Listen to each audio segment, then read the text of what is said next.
Hello and welcome to Prime Business with me, Emma Davis. A look at our stories. Ratings agency Fitch has upgraded Ghana's rating or long-term local currency issuer default rating to CCC from restrictive default. The UK-based firm has also affirmed Ghana's long-term foreign currency IDR at restrictive default and the country's ceiling at B-.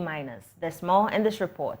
Fitch also assigned CCC ratings to 2 interest-only bonds issued on completion of pension fund holdings of the domestic debt exchange program. It also assigned CCC ratings to 4 domestic US dollar-denominated bonds issued on September 4 this year. The upgrade of Ghana's long-term local currency IDR, is said, follows the completion of the domestic debt exchange program. Fitch considers that, as a result of a series of domestic debt exchanges, Ghana has normalized relations with a significant majority of local currency creditors, with a participation rate of 92% on local currency government bonds. Fitch also said the local currency debt exchanges represent a debt service reduction of 52 billion cedis in 2023. It continued that the domestic US dollar denominated debt exchange adds another 5 billion cedi debt service reduction in 2023. A further reduction is on its way. Reacting to this development, Associate Professor of Finance at Andrews University, Professor Williams Report, said the upgrade doesn't mean Ghana is out of the woods yet. He told my colleague Pius Kojobaka on Business Live that there are a lot more government must do with investor confidence. My opinion, we should not jubilate for moving from a restricted default to a CCC because they are all classified as junk box. It still means that we have the probability or high propensity to default. Just that we have made the first payment doesn't mean that the way is very clear. It requires government to stay on plan, try to increase revenue and find ways to reduce expenditure, and that will really help our economy. Let me chip this one in. We have to also hold on and see what will happen to the external creditors, the Eurobond holders, because that one will be the major breakthrough for Ghana if we're able to get a 30 to 40% haircut as being projected by the finance minister, because that savings alone will really make sure that we have a very good balance of payments in the future. It's going to strengthen our foreign currency situation. So that is what we have to hold on. The local side, which the CC plus, we should not be jubilating. It's just a sign that we have started making payment on some debts that are due. That is all. As I'll repeat it, we should jubilate if we're able to get the external creditors signing on to a debt exchange program. That really frees us, because the external creditors or Eurobond holders is about 13.1 billion US dollars. It is a place where we get the haircuts that is going to really have a major impact on our economy. So though the domestic one has helped, but this impact is not going to be felt so much as the Eurobond holders if they give us a haircut. MTN Ghana registered a profit of 2.77 billion cedis, about 32% year-on-year in the first 9 months of 2023. According to its financial performance at the end of September, the telecom giant delivered a 36% year-on-year increase in service revenue, driven mainly by growth in voice, data, and mobile money. Here's more. The performance was underpinned by the continued execution of Ambition 2025 and sustained investment in capital expenditure to support improvement in service quality and the expansion of network capacity and coverage. Its voice revenue grew by 14.5% year-on-year to 2.7 billion cedis. However, the impact of the National Communication Authority's directive on SIM disconnections continued to impact the subscriber base, resulting in a 9.3% year-on-year decrease to 25.8 million. There was also a strong data revenue growth of 47.6% year-on-year to 41.1 billion cedis. For mobile money, revenue increased by 51.6% year-on-year to 2.1 billion cedis. For the outlook, the leading telecom firm pointed out that it will continue to invest to develop its platforms and improve its network and services to unlock value for stakeholders in line with its Ambition 2025 strategy. Climate, as Ghana is poised to have approximately 24 million tons of carbon credits available for transactions on the compliance market by 2030. This will be for the support for green businesses and initiatives that aim to promote sustainable living. Deputy Minister of Finance, Dr. John Kumah, made the disclosure when speaking to open a 3-day meeting of experts for North and West Africa Intergovernmental Committee of senior officials and experts on sustainable development goals. The 3-day conference by the United Nations Economic Commission for Africa will deliberate on structural food and energy challenges on the continent and explore opportunities for value chains to accelerate the attainment of the Sustainable Development Goals. According to Deputy Minister for Finance, Dr. John Kumah, this contribution of about 24 million tons carbon credit transaction underscores the government's dedication to reducing carbon emissions and mitigating the impact of climate change.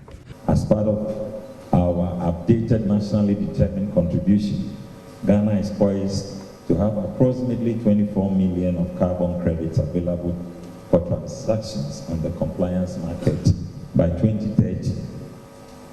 This underscores our dedication to reducing carbon emissions and mitigating the impacts of climate change. We believe that green business and green jobs not only benefit our environment, but also offer enhanced financial and social returns compared to traditional business as usual investments. Indeed, as a continent, we must recognize that the challenges we face today require adaptable and forward-thinking approaches. Speaking to Joy Business, Country Director for the United Nations, Charles Abani, applauded Ghana's leading role in ensuring adequate resources to support the SDGs. And I think Ghana has played a leading role in pushing for the reforms necessary to the global financial system. We've also seen Ghana successfully negotiate an IMF package that has brought some resources, and the tale of the tape so far is that Ghana is making progress towards meeting those terms and conditions in order to enable stability to return. But African countries really cannot make progress unless they have fiscal space to address these issues. As I said, 3.3 billion people across the globe live in countries where they finance more debt than they actually spend on health, education, and basic services. And this ratio has to change. The meeting is under the theme Investing in Energy Transition, Food Security and Regional Value Chains for Sustainable Development in North and West Africa. The Abossey Okai Spare Parts Dealers Association has called off its sit-down strike against the GRA's compliance and manual policing exercise, which it considers as intimidating. According to the association's head of communications, Techi Ado, the suspension of the sit-down strike is as a result of the withdrawal of GRA personnel from their shops. Abossey Okai Spare Parts Dealers Association have registered their displeasure about the implementation of the GRA's compliance and manual policing exercise without any consultation with the association. According to the association, the action by the GRA was disrespectful. In a press conference, however, the association's head of communications said the suspension of the sit-down strike was due to the withdrawal of the GRA personnel from their shops. As we've already stated, we've suspended our sit-down strike based on the engagement with the GRA commissioner and the custom commissioner. At least we are in 80% dialogue. So we are giving them 2 weeks. Even within the 2 weeks, we will know the outcome of it. But positively, they are going to withdraw their men from our various shops. But concerning the customs task force, they have already withdrawn them from the Accra Kumasi Highway. So when you go there, you will not see them. That's a great achievement. That's what we want. But left with the GRA, GRA from now on to next week, you will not see the officers in our shops anymore. That's the reason why we decided to fine, let's suspend the strike for the time being. At least let's give them the benefit of the doubt. Next 2 weeks, we get positive results. If anything go contrary, we'll come back again to be on the streets. The association reiterated that it does not oppose the EVAT policy, but called for a consultation with stakeholders. A Swedish medical advice service, Manje Health, is collaborating with SIC Insurance Company to help Ghanaians in the diaspora provide health insurance for their family back home. According to Chief Executive Officer of Manje Health, Prudence Mafuta Person, Ghana is ranked as the second biggest diaspora market in sub-Saharan Africa, hence expanding into the country. A 2021 survey conducted by the UN Development Program, around 70% of Ghanaians do not have access to any kind of insurance. More worrying, many of the products available in the market do not respond to the needs of the population. Even so, the sector's value grew tenfold between 2011 and 2021. The digitalization of services should also help to expand the industry's consumer base. It is for this reason a digital Swedish medical platform has expanded into Ghana. The company, Manje Health, will help Ghanaians in the diaspora fund the health insurance of relatives. Prudence Mafuta Person is Chief Executive Officer of Manje Health. Ghana is ranked among the top 10 diaspora markets in Africa. It's ranked number 4 in Africa and number 2 in sub-Saharan Africa. The market size is 4 million Ghanaians living in the diaspora.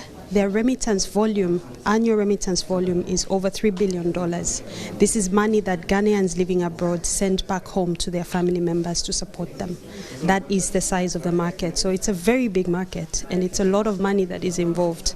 Many times the problem is, you send money, someone has to pick it out as cash, and then they go and pay at a hospital if it's for medical needs. With our platform, we will not only help the Ghanaian diaspora to connect with the top hospitals in Ghana, we will also secure their transaction by helping them to make payments directly into the healthcare system.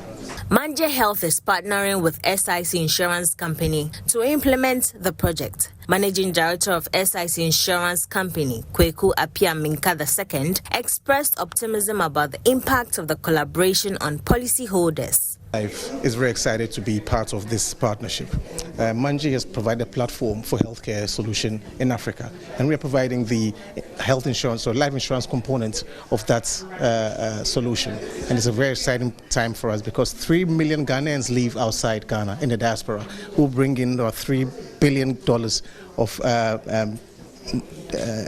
money into the economy, and this is what we are targeting. And SIC Life is very pleased to play a critical role in that whole system. And by so doing, we are expanding the boundaries of financial inclusion and social inclusion, and it's a very important thing for us to do for the nation. Ghana is well positioned to develop its insurance sector, provided the right investments are made. Kia Corporation has signed a memorandum of understanding with Rana Motors Ghana to offer technical and skills development training for its workers and other players in the automotive industry. The 2-year training program, which will be executed by the West African Vehicle Academy, will offer employees the environment to acquire the necessary skills and knowledge to excel in the automotive industry. Here's more. Training program, which has been carried out by the West African Vehicle Academy, will offer several technicians and trainers from service partners and other car makers both theoretical and practical application on workshop floor, classroom and hands-on training on the use of state-of-the-art diagnostics equipment and software. Addressing journalists at the signing ceremony between Kia Corporation and Rana Motors, Head of Ownership Enhancement at Kia Corporation, Wayang Lee, said this partnership symbolizes a significant step towards shared commitment to the advancement of technical expertise in Ghana. We deliver all our knowledge to trainers, then they will deliver this knowledge to not only their employees but also for the students, for some government institutes. So they will continue this because EV transition will take several years. So we need some long-term strategy to support the successful launch of electric vehicle in Ghana. Chief Operating Officer of Rana Motors, Kasem Odemat, mentioned that several technicians and trainers stand the chance of benefiting immensely from this initiative. We believe that training more trainers will also allow us to spread the knowledge faster, but we cannot do that only. Of course, we train our staff, we train people from the Bosch network, we train people from different areas, from Kumasi, from like different areas and different regions from Ghana. And of course, we also train a lot of trainers from the vocational training centers across the country, from Tema to Accra, Kumasi, Tamale. We're bringing instructors here, we're giving them the courses, and they go back to their vocational training centers and they give those trainings back. Delivering a speech at the ceremony, Chief Director at the Ministry of Trade and Industry, Patrick Nemo, stated that the MOU will cement government's effort in ensuring Ghana becomes the preferred automotive hub within the sub-region. Strong local participation in the investment by companies such as Kia, which also have validated our automotive policy as essential for their investment requirements and their future growth. The dealerships arrangements that ensures that when vehicles are assembled, it gets to market. The Ghana Startups Association is calling for deepened collaborations with stakeholders to grow the sector, according to the association's president, Solomon Ajay. Partnering with ecosystem players such as venture capitalists and financial institutions could afford startups the needed funding. He spoke to Joy Business at the launch of the 2023 Ghana Startup Week, which will be held on the theme Youthful Startup Innovations, Fueling Ghana's Future Prosperity. 2023 Ghana Startup Week will seek to drive dialogues on startup policy planning and implementation. The week-long event will also bring together various stakeholders in the startup ecosystem to foster the growth of value chains in the space. Speaking to Joy Business, Chief Executive Officer of the National Entrepreneurship and Innovation Program, Kofi Ofosu-Nkansa, explained that government will soon announce the second phase of the Youth Start program, which will see startups supported with $100 million fund. The opportunities and interventions for the startups and SMEs are ongoing. Currently we are designing a youth employment solution, which is a Youth Start Phase 2 with a World Bank, for instance, and I know the minister may mention it in the budget. And when that takes off, more people are going to get capacity building. Over the next 2 to 3 years, we're expected to train about 120,000 people and give grants to about 12,000 people out of that number. All these are ongoing interventions. Ghana Skills Development Fund is also ongoing. Economic Transformation Project is also ongoing. Phase 2 will come. The Youth Start intervention for the youth employment, Phase 2 that I'm talking about, is about $100 million. President of the Association of Ghana Startups, Solomon Ajay, called for a proper database to capture startups to enable easy administration of resources. We want to talk to numbers. We don't want to just sit in Accra and just assume that 1,000 people is doing this and that in Kumasi or Tamale. We want to have a national database where we know who is doing what in the startup space. Where are they located? What exactly are they doing? What are their needs and wants? And then how can we support them? Next line is, who are the service providers in town? And what are they offering? And how can we connect these young people to that opportunity? Oftentimes, someone will come and say, I want to do this for S or Z sectors, but I don't know where to find the people because we don't have any clear database of them. So we are trying to start that database structure. In fact, what we have already is an open database where it's not properly structured the way it should be. All right, but we want to move to the next phase where we embark on creating a solid database. He shed more light on the 2023 Ghana Startup Week. To foster ecosystem dialogue. The whole thing is that we cannot do it all alone as one body. I mean, in silos. People are doing many things, but are doing it in silos. It is time that we collaborate, innovate together, and invest together for bigger impact. So our focus is to set the tone for this collaboration that we need to be able to drive the startup ecosystem agenda. The first part of activities will be held in Kumasi from the 12th to 15th December, followed by the dialogue series and climax, which will be held from the 20th to the 22nd of December 2023 at the Accra Digital Center. Still in the startup ecosystem, green startups have been entreated to position themselves to attract funds from financial institutions. According to Deputy Operations Manager for GCS Ghana Limited, Josephine Okai, this can be done through the establishment of proper structures.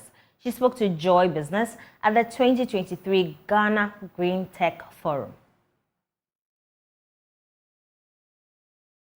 There's a lot of challenge with regards to getting funding for such businesses. Many often their plight gets unnoticed, because a lot of funding organizations are quite often focused on other projects rather than when it comes to farming or it comes to recycling, things like that. And so we are hoping that this event will throw more light on the fact that the earth is ours, this is where we live, and any innovation technology that people have developed, that is helping us to have a better ecosystem to live in should be given the attention and possibly even given the support to get funding for their business or initiative. Positioning, I'll say that the organization being able to position themselves to attract the right type of funding. So in terms of documentation, in terms of branding, getting them informed about how they can well align their initiative business organizations such that they are able to attract the needed support. That's how we part company tonight on Prime Business. My name is Emma Davis. For more business news, do log on to myjoyonline.com. Please stay for international news.